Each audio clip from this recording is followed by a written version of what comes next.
દમણના કચીગામમાં થયેલી લાખોની ગરફોડ ચોરીનો ભેદ ઉકેલાયો. ભાવનગરના રીટા ગુનેગારની ધરપકડ, સોનાના દાગીના રિકવર. દમણ પોલીસે કચીગામ પોલીસ સ્ટેશને તાજેતરમાં નોંધાયેલા ગરફોડ ચોરીના ગુનાનો ગણતરીના દિવસોમાં જ સફળતાપૂર્વક ભેદ ઉકેલી નાખ્યો છે. આ કેસમાં દમણ પોલીસે ભાવનગરના એક કુખ્યાત અને રીટા ગરફોડ ચોરની ધરપકડ કરી છે. બનાવની વિગત એવી છે કે કચીગામના કાછલ ફળિયામાં રહેતા વિનોદભાઈ ભંડારીએ પોલીસ ફરિયાદ નોંધાવી હતી કે તારીખ 17/1/2026ના રોજ સવારના સમયે કોઈ અજાણ્યા ઈસમોએ તેમના ઘરનું તાળું તોડીને ઘરમાં પ્રવેશ કર્યો હતો. ચોરોએ ઘરમાંથી રોકડા ₹15,000, આશરે 27.5 ગ્રામ સોનાના દાગીના અને ચાંદીની ચીજવસ્તુઓની ચોરી કરી હતી. આ ગંભીર બનાવ અંગે કચીગામ પોલીસે BNSની વિવિધ કલમો હેઠળ ગુનો નોંધી તપાસનો ધમધમાટ શરૂ કર્યો હતો. ગુનાનો ભેદ ઉકેલવા માટે તપાસ અધિકારીઓએ વિવિધ સ્થળોના CCTV ફૂટેજ ચકાસવાની સાથે ટેકનિકલ સર્વેલન્સ અને બાતમીદારોની મદદ લીધી હતી. તપાસ દરમિયાન આ ગુનામાં આંતરરાજ્ય ગુનેગારોની સંડોવણી હોવાનું બહાર આવ્યું હતું. પોલીસના સઘન પ્રયાસો બાદ મૂળ ભાવનગરના રહેવાસી એવા સમીર સલીમભાઈ ડેરૈયાને ટ્રેસ કરીને તારીખ 25/1/2026ના રોજ દબોચી લેવામાં આવ્યો હતો. કોર્ટે આરોપીના 2/2/2026 સુધીના પોલીસ રિમાન્ડ મંજૂર કર્યા હતા. પોલીસ કસ્ટડી દરમિયાન આરોપી સમીરે કબૂલાત કરી હતી કે તેણે ચોરી કરેલા સોનાનો અમુક ભાગ ભાવનગરના જ એક સોની નિલેશ હિંમતલાલ ધ્રાંગધરિયાને વેચ્યો હતો. પોલીસે ત્વરિત કાર્યવાહી કરીને આ રિસીવરની પણ ધરપકડ કરી છે અને તેની પાસેથી ચોરી થયેલ 13.93 ગ્રામ સોનું કબજે કરવામાં આવ્યું છે. પોલીસ તપાસમાં ચોંકાવનારી વિગતો સામે આવી છે કે પકડાયેલ આરોપી સમીર એક રીઢો ગુનેગાર છે અને તે મિલકત સંબંધી ગુનાઓમાં લાંબા સમયથી સક્રિય છે.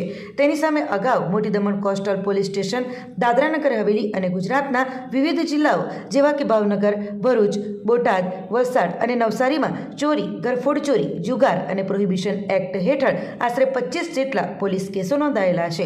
હાલમાં પોલીસ દ્વારા આ ગુનામાં સંડોવાયેલા અન્ય આરોપીઓને પકડવા અને બાકીનો મુદ્દામાલ રિકવર કરવાની તજવીજ હાથ ધરવામાં આવી છે. વલસાડ શહેરના 4 રસ્તા નજીક આવેલી BSNLની ઓફિસમાં જામી દારૂની મહેફિલ. ઓફિસનો વોચમેન અને પાડીની ખાનગી કેન્ટીનનો કર્મચારી નશો કરતા ઝડપાયા. દારૂ પીને ધમાલ કરતા બંને શખ્સોની પોલીસે અટકાયત કરી. સરકારી કચેરીમાં દારૂની રેલમછેલની ચકચાર. વલસાડ શહેરના 4 રસ્તા નજીક આવેલી BSNLની મુખ્ય ઓફિસ વિવાદમાં આવી છે.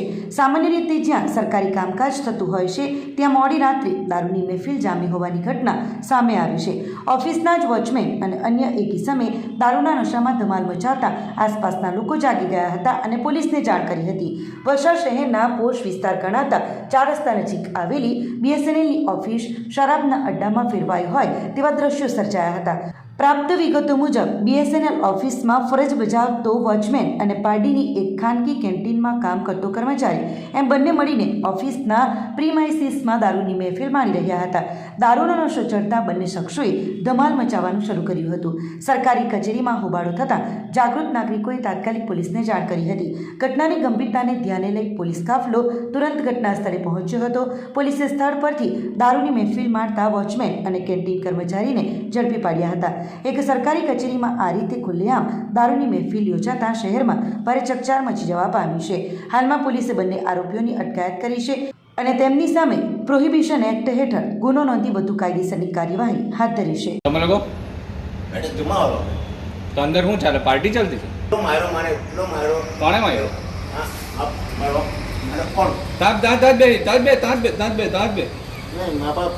પૈસા આવી ગયા હા પૈસા આવી ગયા. હા આવ્યો ને પૈસા આવી ગયા. આ બધા 500,000 રૂપિયા પૈસા જોઈએ એટલે હા એટલા પૈસા જોઈએ. ક્યાં પેલા લોક ખોલવા કે? હા મોડું ના હંટાળ. ઓય કયા બાજુ? ઓય મોડું ના હંટાળ. નાઈ જો હું થયું? તને હું થયું ભાઈ? તને હું થયું? કેમ માર્યો? તને કોણે માર્યો? કેમ માર્યો? અરે એની માસીનો છોકરો છે. કોણ મેં માસા ચોકો નહીં મળે. મેં માસા ચોકો નહીં મળે ભાઈ. મને એટલો માર્યો છોડે નહીં. મને એટલો મારતા છે મને. લોક કોને મારેલો? કોણે માર્યો? તને અંડર લીધો? હા તો ટાઈમ કરો.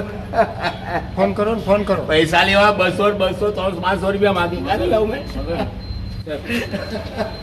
ચાવી આપની ખોલી. ચાવી આપીને ખોલી આપ ભાઈ. પૂરેલો કેમ છે ભાઈ? અને પૈસા લીધા ને ભાઈ. પૈસા લીધા. મારા પાસે લીધા. પૈસા લઈ લીધા. પૈસા લીધા. ઓ યાર VIP આ બાર નાઈ ગયો. આના હારું પૈસા લીધા પૈસા પૈસા એના હારું પૈસા લીધા એ કે નહીં તું એક ખાઈ મેં ખાધી બે તું કોણ છે मैं तो मासिन छुकरो ઓય में काम करूँ मैं શું કરે કામ તા काम करूँ मैं कैंटीन में काम करूँ मैं अंदर કઈ નહીં કરતા કે- એ તો હવે જે થાય તે. बोला તું ચીસા ચીસ કેટલી કરી भाई से मारो मेरा भाई गाँव में सर्विस है આ બીએસએનએલ ની ઓફિસ છે हाँ BS यस भाई હમ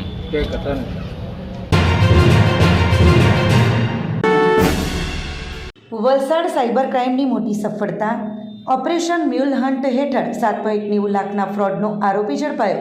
લોભામણી લાલચ આપી બેંક એકાઉન્ટ ભાડે આપતા જીતજો. વલસાડમાંથી મ્યુલ એકાઉન્ટ ધારક જેલના સળિયા પાછળ. દેશભરમાં 6 સાયબર ક્રાઇમમાં સંડોવાયેલ આરોપી શાહિદ ખાનની ધરપકડ. મુખ્ય સૂત્રધાર વોન્ટેડ. વલસાડ સાયબર ક્રાઇમ પોલીસને ઓપરેશન મ્યુલ હન્ટ અંતર્ગત મોટી સફળતા મળી છે. સાયબર ગઠિયાઓ હવે સામાન્ય લોકોના બેંક એકાઉન્ટનો ઉપયોગ કરી લાખો રૂપિયાની છેતરપિંડી આચરી રહ્યા છે. વલસાડ પોલીસે આવા જ એક રેકેટનો પર્દાફાશ કરી એક આરોપીની ધરપકડ કરી છે. Valsad cyber crime police station દ્વારા ઓપરેશન મ્યુલ હન્ટ હાથ ધરવામાં આવ્યું હતું, જેમાં 7,90,000 રૂપિયાના સાયબર ફ્રોડનો ભેદ ઉકેલાયો છે. ભારત સરકારના I4C વિભાગ તરફથી મળેલી માહિતીના આધારે પોલીસે તપાસ કરતા વલસાડના મુગરાવાડી વિસ્તારમાં રહેતા શાહિદ શમસાદ ખાનના બેંક એકાઉન્ટમાં શંકાસ્પદ વ્યવહારો મળી આવ્યા હતા.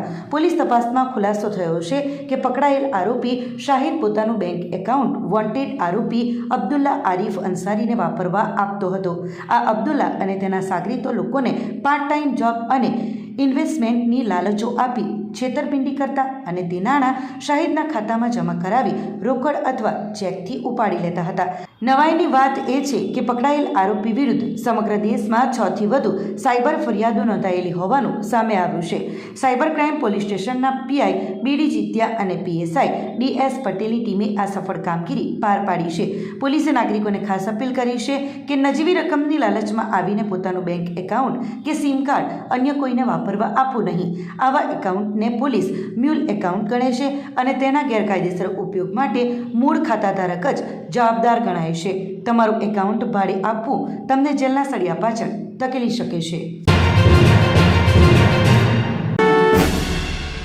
ધરમપુરના દસોંદી ફળિયામાં જૂનું મકાન ધરાશાયી, વાહનને નુકસાન, મોટી જાનહાની ટળી.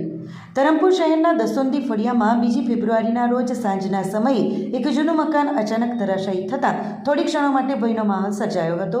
વર્ષોથી જર્જરિત હાલતમાં ઉભેલ આ મકાનના અચાનક ધરાશાયી થતાં નજીક ઉભેલ એક વાહનને નુકસાન થયું હતું, પરંતુ સૌથી મોટું સદભાગ્ય એ રહ્યું કે કોઈ જાનહાનિ થઈ ન હતી. સ્થળ પર હાજર રહેલા રહેવાસીઓએ જણાવ્યું કે મકાન લાંબા સમયથી ખરાબ સ્થિતિમાં હતું અને અતિશય ભેજ અને જૂની રચનાને કારણે તેની દિવાલો નબળી પડી હતી. ધરાશાયી સમયે આસપાસમાં લોકો ઓછા હોવાથી મોટી દુર્ઘટના થતાં ટળી હતી.